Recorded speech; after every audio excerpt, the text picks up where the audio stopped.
backed by popular demand. Yeah, people love our podcast. Like they cannot get enough. Yeah, all two of you. ChatGPT, what is worship music? Worship music is basically music that's created to help people express their devotion, love, and reverence for a higher power, usually in a religious context, like in churches or spiritual gatherings. It can be super diverse, ranging from traditional hymns to modern pop or rock styles. The main focus is on connecting with the divine and fostering a sense of community or spiritual reflection. Wow. Okay. Yeah. If you have any other curiosities about music or if you're exploring it. No, thank you, Chat. Thank you. Is that the default voice, or did you select like the English accent? I don't know. I never use it, so I'm surprised. Like it came with an accent, but hey, we are all for accents here.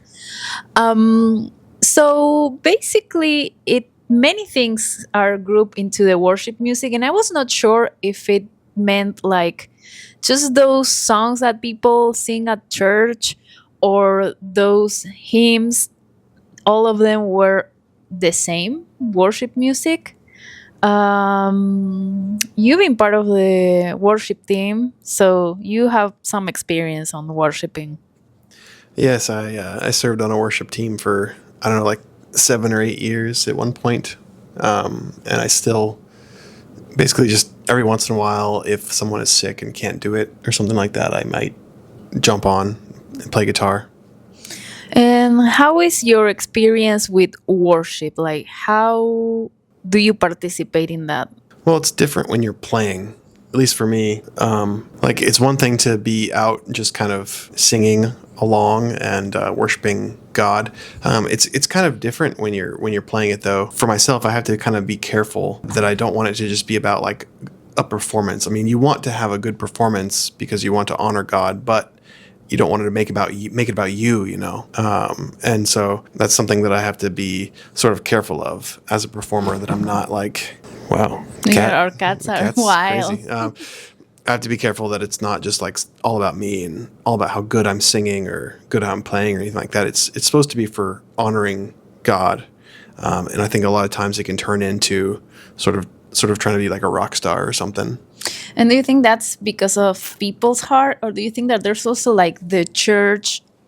There's many types of churches out there, so but there's like this stereotype of the worship moment in the on Sundays. Like, do you think that there's a push to be very performative at the time of worship in churches, especially here in the United States? I mean, it totally depends on like what denomination. I mean, for some of the denominations, like having a band with like drums is just like anathema almost, you know?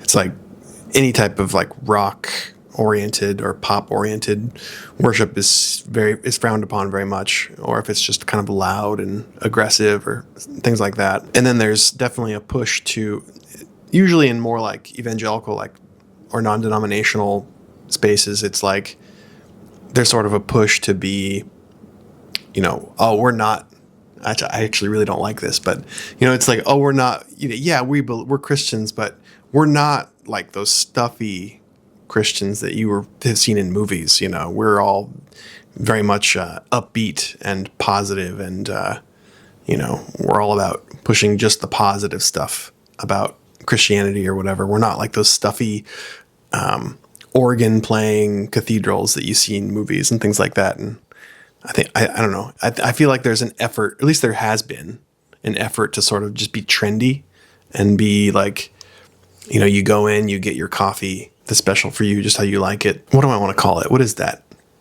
Oh, it's the seeker sensitive idea. So like the Rick Warren thing, where it's like it's all about like pulling more and more people in to enjoy coming to church, and it's not that like doing that is necessarily a terrible thing.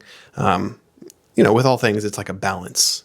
You know, you want it to be a comfortable place to come, but you know, you don't want it to be the entire focus is just on the comforts and just on the worship experience with lights and music and the music and everything. You don't want it to be just like a comfortable, shallow thing. Yeah. That was a lot more than I wanted to say, but there we go. Well, that's a heavy topic. So we have different things. Myself, as a, I was not raised in the church, and as you can see, I'm from another country. I'm from Argentina, South America, and South America in particular is very Catholic. So my experience with worship music, it's more like in the temple, maybe not too many instruments, maybe a guitar, and you have the Catholic songs. There's people that sing Catholic songs, and it's very raw, very, I don't know, very simple, let's say. And also sometimes the priest, if it has a vocation for singing, they will sing during the mass without instruments, or you have the organs too. So it's very traditional in a way, very simple, very minimal. And Beautiful churches too. Like I feel like in Buenos Aires, there's like a beautiful church. You know, you can't throw a rock without hitting like a beautiful church. yeah, and it's very important the sound of the church. Sometimes they were built for sounding in certain ways, and sometimes the sound for the space itself can make it hard for hearing the mass. Well, it's just another thing. And here, well, actually, there in Buenos Aires, I didn't turn out being Catholic myself. I became Protestant. I don't know how you say it. Uh-oh. Reform, Baptist. I don't know how you say. But I ended up in a Baptist church, and there they have all these. Was it a Baptist church you went to? Yeah, I it was thought a Baptist church. Was it? I thought it was. Huh. Okay. Yeah. So I ended up in a Baptist church that it was also very. It had a temple. It was very nice. It didn't look like a cinema or a theater. It was like a temple. But definitely they were singing like these contemporary songs. Yeah. And it was very interesting because they will do translations in Spanish of the songs that they will sing in Bethel or Hillsong. Hillsong. Actually, Yeah. or any of those tangent groups. There is something that I thought was really like kind of spooky and eerie. I remember when I went to visit you in Buenos Aires before we were married. We went to like a Bible study group was it with that church? Yeah. Yeah. And they were playing. They had, I don't know what the channels are there. Maybe it was just a YouTube channel they had on TV or something. But they were playing like while we were all congregating and like eating snacks or whatever before the study started.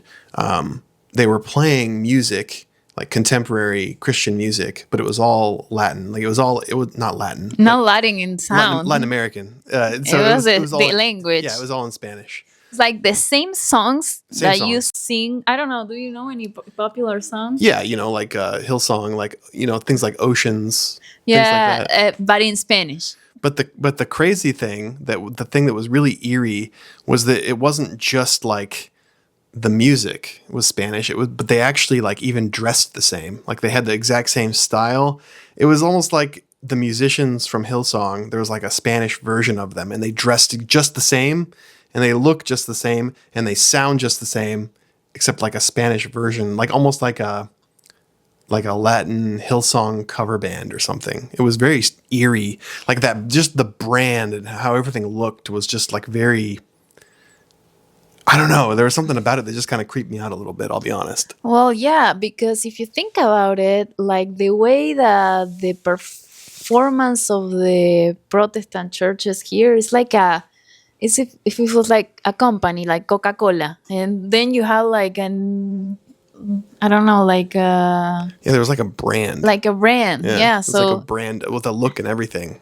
so that to me, knowing that, being in both places and knowing how it is, and also we have been in a church here. I don't know, it was a charismatic church when we went to experience that place, yes. that they had an auditorium and Yes. everything was dark and the musicians were there. It was a whole thing. To me, it was very different from what I was used to. Well, yeah. I mean, worship was like, I think it was like an hour long. Yeah. And it was a lot of, so I grew up in the Pentecostal church, and there's a lot of sort of trying to like move. They would say like move in the Holy Spirit. while they play, almost like they're jamming a little bit, and they'll pick out like words or lines from the song sometimes, or they'll just make stuff up where like something will come to their heads, like the worship leader, like "You're so worthy" or something like that, and they'll just like repeat that, and then they'll like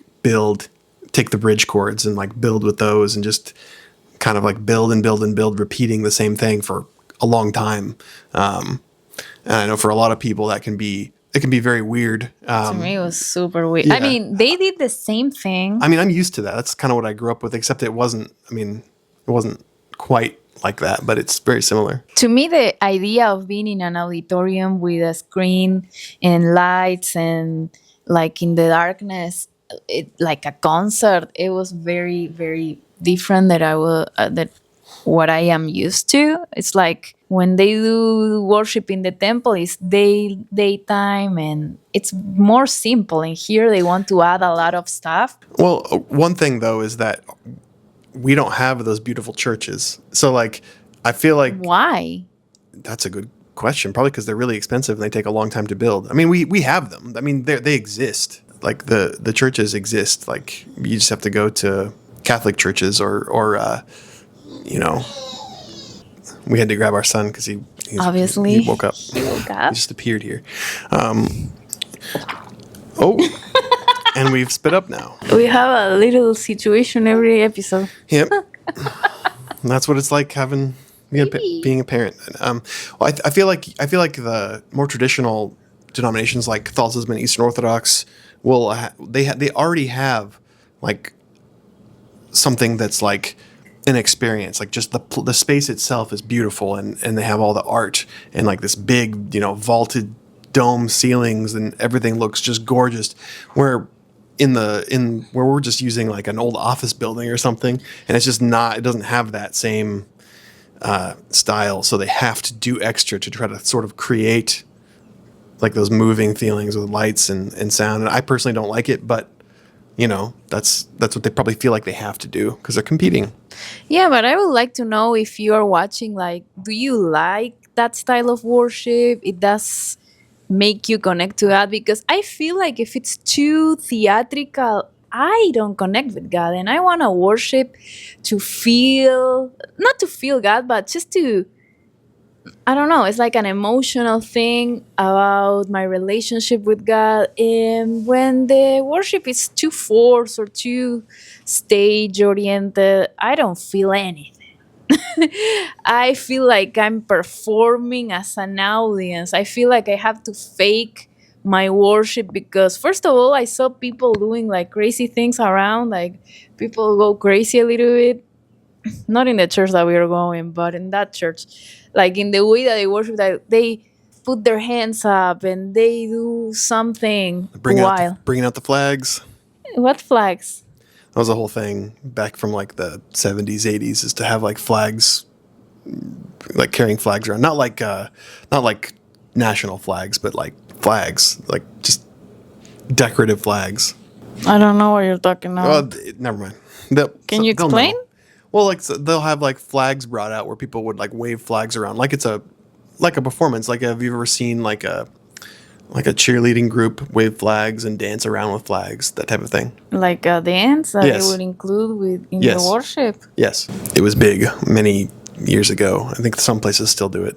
But yeah, I mean, I agree with you. Like, I much prefer, and actually the types of music, I much prefer like the old hymns. Honestly, I know that makes me seem more curmudgeon. It's not that I actively hate every contemporary worship song or anything like that, although I don't like very much of it.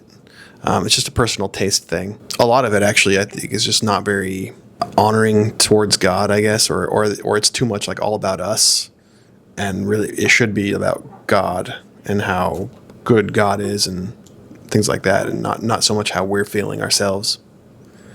Like the style of songs where you treat God like your girlfriend. I can't stand that.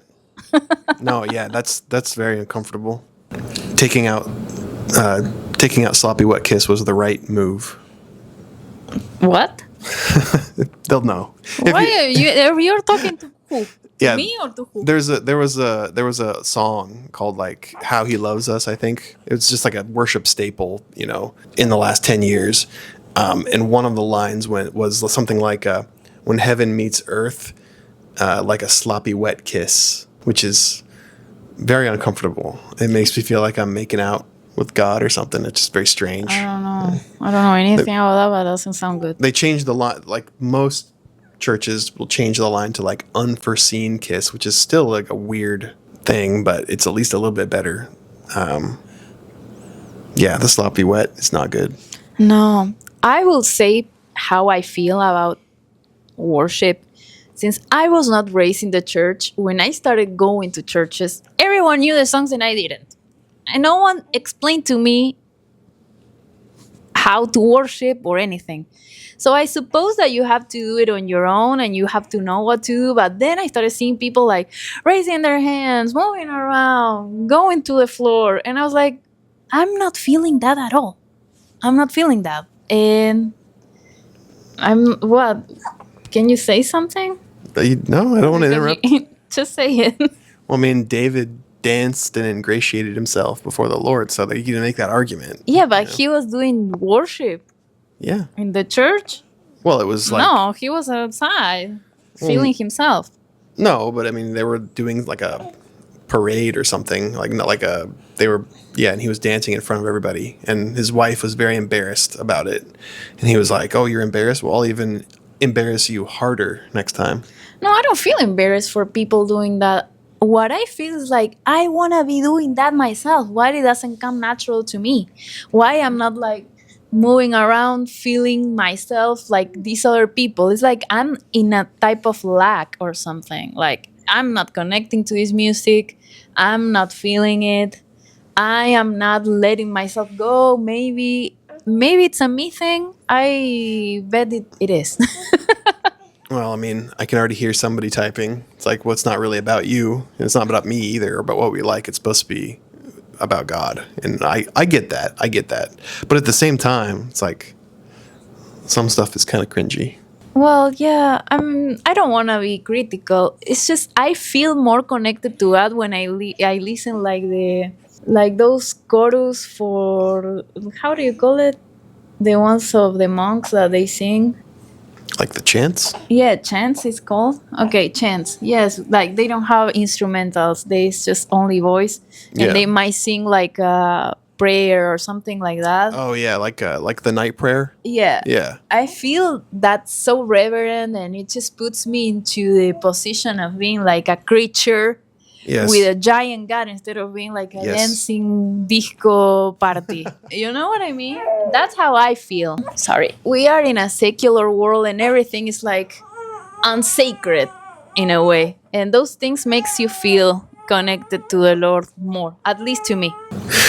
Yeah, but I mean, at the same time, like I don't want to be too critical of different worship styles. I mean, just because I don't like something doesn't mean God doesn't like it necessarily. I shouldn't even say necessarily. That makes it think that I secretly do think God doesn't like it, but that's not true. I don't speak for God. I'm sure He likes all kinds of things. The important thing is that we're honoring Him and that we are engaging in worship. So, whatever. I'm sure there's lots of different things that God likes and appreciates and thinks are good and pleases Him. Yeah, I just can't. Maybe you guys need to pray for me because to me it's very hard to connect with the music.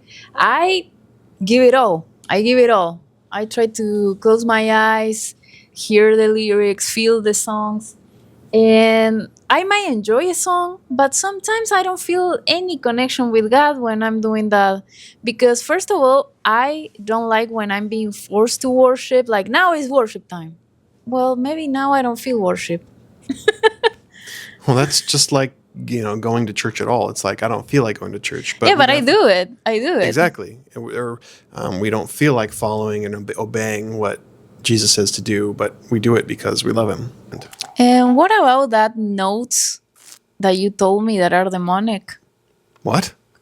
You told me like there are churches that forbid like some Oh. type of musical notes. I never heard that in my entire life. Yeah, there are weird like churches that I've never been to one, and I've only ever heard of one in my whole life that can get real weird with the music, where it's like they forbid playing like minor chords because they're like they sound sad or negative, and they think that that is demonic or something, or like dishonoring towards God. I've only ever heard of one church like this. I don't even know the name of it. It was just something I heard from somebody that their church was getting real weird into like not wanting them to play minor chords, which is very strange. But yeah. And I'm wondering because there's like a structure or a style of worship music, the ones that you hear on Christian radios, and I don't know if that's because something in particular, because honestly,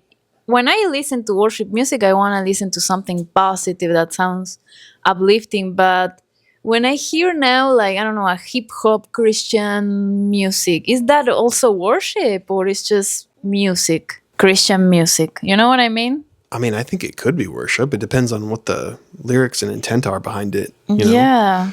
Sometimes there's just music that has like Christian themes in it. That's different. It's not worship, you know? Yeah. So basically, you say that a hip hop or something heavy metal band, if they say, God, I love you, it's worship. Or yeah, or just talking about how great God is and it's worshipful towards him.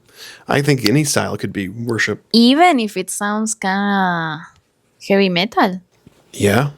Even if it sounds dark. I mean, I don't know. I mean, there is something called like Christcore that I've heard of, which is like where they take like sort of the Cookie Monster metal voices and they're like growling, and I don't know, like that's I don't know. I guess I would have trouble with that because it feels like in the context of worship, it would feel more like a gimmick. You know what I mean? Where it's like, oh, we're doing like the Cookie Monster guttural fry scream stuff towards God or whatever, and it's like, okay, but it's to me it feels like it's definitely like a gimmick to be different, to be like, oh, look, you can, yeah, I don't know. Yeah, it feels like people try to redeem everything that it's in the world to make it Christian, so we have a Christian version of that instead of saying, hey, maybe heavy metal is not for worshiping God. To me, it's an opinion that I have. Maybe I'm wrong. Well, also saying heavy metal right now doesn't really mean a whole lot, you know, like that there's Well, that was music that was mostly represented by people that hated God and hated what God stand on. okay. Yeah. Like when you see the bands, they all have satanic symbols. They all of them have like antichrist themes, and it was like a rebellious from the status quo. And now, obviously, they are old fashioned. No one cares about them anymore. There are other satanic things like pop music, but definitely that was the intent. And Christians come and say, "Ah, I can do heavy metal that is Christian." I mean, there are people that say that there are Beatles songs that are metal, like, and they would have been called. I am one of those. They would have been called metal back in the day. But Yeah, like, they were the creators of metal. But obviously, like when you think of metal now, you don't think of the Beatles. You don't think of Led Zeppelin as metal. I'm touching a nerve here because he loves that music and I don't. I don't enjoy stuff that is like openly like satanic towards God. I don't like that. I don't listen to that type of thing. I don't like that type of thing. Yeah, but you are more the type of person that believes that the music genre,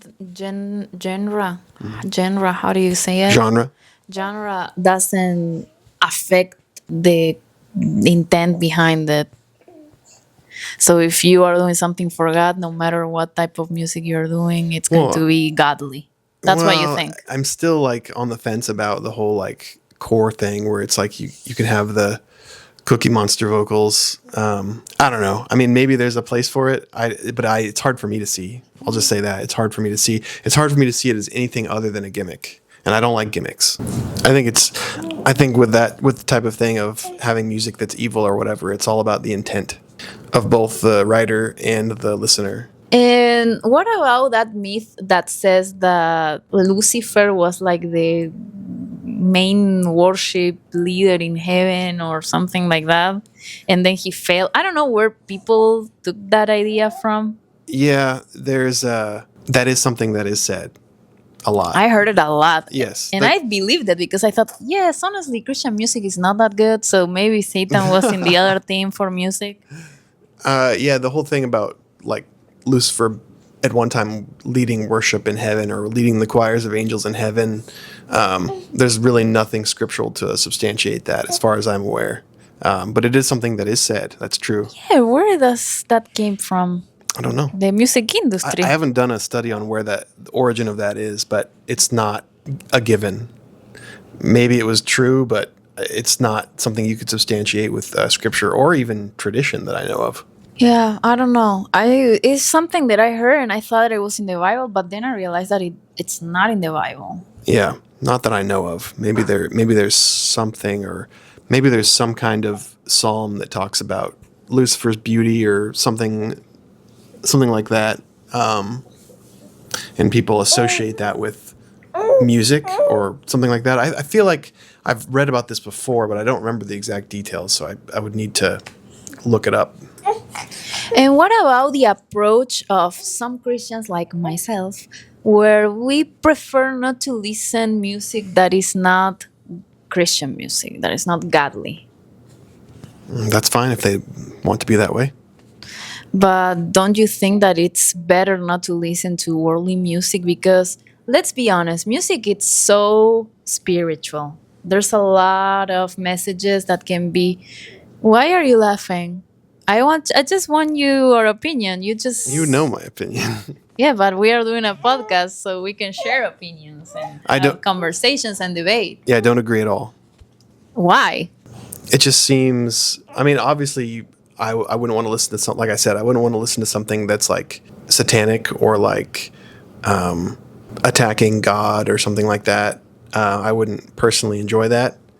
But there's music. I mean, just like there are like films and movies that maybe they don't necessarily have, like, it's not like a Christian movie, you know. Just because it doesn't have Kirk Cameron in it doesn't mean that you can't watch it, you know. But I don't know that person, so Sometimes there are just like good stories, and I mean, even some of the just like reading literature from like the time of the Bible can be profitable for understanding things, even if it's not inspired or whatever. I think it's the same with music. There are some people that watching a certain type of movie or hearing a certain type of music, maybe it like affects their walk with God, or it makes them think bad thoughts about God or something like that. And for those people, if it interrupts their walk with God, then yeah, maybe they shouldn't do those things or participate in those things because it affects them. But there are other people where it doesn't affect them at all. It doesn't interrupt their walk with God. It doesn't make them think bad thoughts about God, you know? yeah, but what if you're married to one person that does have a weaker sense in that area? Well, then you would have to respect their preference. And if you're raising a baby? It depends on the baby when they grow up. But will you like listen to anything and then make them feel like... Well, they're going to hear stuff no matter what you do, because they're going to be true. in the world. So, Yeah. I don't know. And if you're trying to like shelter them overly and hide things from them that they find out later, they could have some sort of resentment against you too. Yeah, I mean, I guess there's many people that leave the Christian faith and they say, my parents didn't let me hear Yes. Christina Aguilera. Yes, and then they were like, go the opposite way, hardcore. They go hardcore the opposite direction. They're like, I know, like, what? You guys are watching a PG-13 movie? That's not very good, you know. It just makes us all look bad. It makes us all But we are not Christians to look good. I agree, but we can also be too strict and too legalistic and put rules down that God never did. Yeah, we are supposed to be free in Christ also. Not free to sin, but yeah. But free, like the weight of the freedom, the weight of the restrictions they shouldn't appear when you are free in Christ. Ultimately, it's going to be down to like an individual choice. There are some people that would be very negatively affected by a certain thing, and for them, they shouldn't do it if it affects them that way. But there are other people that don't have that, that don't have that problem with that particular thing. Maybe there are other things for them. Or maybe they enjoy darkness, because Christians enjoy darkness too. We have that nature. In the Bible, it says very clear that some of us, we are like sons of Satan, and that's why What? Go ahead. Isn't like that? I mean, sure. Why are you laughing? I don't know. I just like don't be overly legalistic about everything and tell people that they can, if to be a Christian, you're only allowed to listen to a certain type of music. You're only allowed to eat a certain type of food. No, You're what I'm only- saying is that if our heart is with God, we want the things of God, like because we love Him, not because you shouldn't do this or you shouldn't do that. Like when, what is that face? We've had this conversation before. Yeah, that's why it's fun. Let's end in a high note. What are your favorite Christian artists? What are your favorite inspiring worship music? Or let's rephrase this. Let's make one of those, like what is you recommend, and what are your individual ways of worship, because we have our moments of worship with God, not necessarily in the church. The church is like the established thing to do, but personally. You go first. Yeah, I love listening to babies' music now.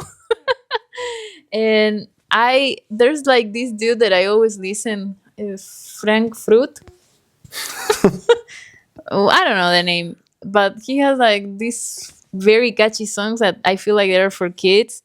And that's Oh, it's the hip hop guy. yeah, I love Yeah, it. I yeah. love it. What's his name? Frank Forrester or something Frank like that? Forster. Yeah. I can't- Well, guys, he's very popular. He's everywhere. Yeah. And I enjoy that very much because I sing that to my son and that makes me very happy. So I would recommend that. And I think it's a personal way of worship and talk about Jesus for my baby. And I have that.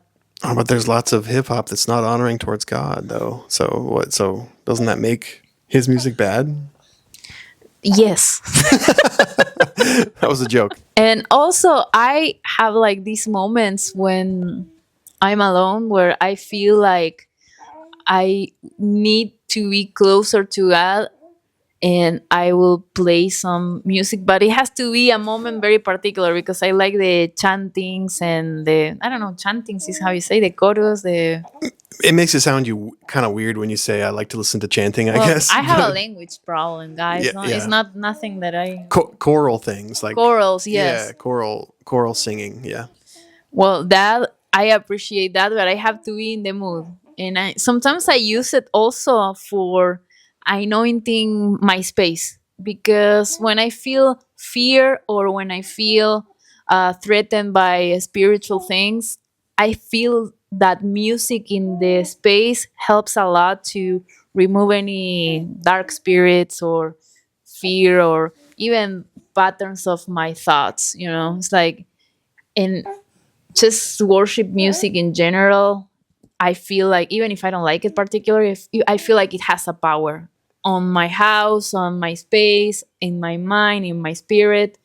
And I have experienced some type of deliverance. I will talk about that in another episode, but in listening to worship music or putting worship music of any type has helped me, spiritually speaking. That's my personal individual experience with the worship music. I don't really have any favorite Christian artists that are like contemporary. I don't think that I listen to regularly. I do sometimes listen to older stuff. Sometimes I'll look up specific hymns, and then they're by various people. Sometimes contemporary artists have covered them. One of my favorite hymns is "Holy, Holy, Holy." I like "Nothing But the Blood of Jesus." I love that one. So sometimes I'll look up hymns and just listen to them by various artists. So that's more what I do. There's actually an old, it's probably nostalgic, but there's actually an old like 1970s Messianic Jewish band that I really like called Lamb, and they're pretty obscure, but like I really like them a lot. Yeah, that's a recommendation. Yeah, it's definitely dated. It's definitely from a time and a place, for sure. And like I said, a lot of it might be nostalgic because that was always like playing in my house in the 90s, I guess. But I like that. I like that quite a bit. Okay, so we are finishing. Everyone is going to hate us after this episode. I know. Yeah. I know. It was terrible. Yep. She's sitting here trying to like think of controversial answer she knows I'm going to give. Because we've already talked about all this stuff ad nauseum. I think we are leaving now. You can subscribe, you can follow us, and watch more of our amazing podcast, and find more ways to hate us because we have a lot of material. I don't know if she's just trying to engagement farm or something with like bringing up things that are not easy to answer in the moment without thinking about it for a while. But here we go. I just think that there's a lot of things, and people sometimes held back a lot of their own experiences because they are afraid of being judged for not being that perfect Christian, you know. And I want to be transparent and honest. Okay. Yeah. Okay. Well, see you in next episode. Bye.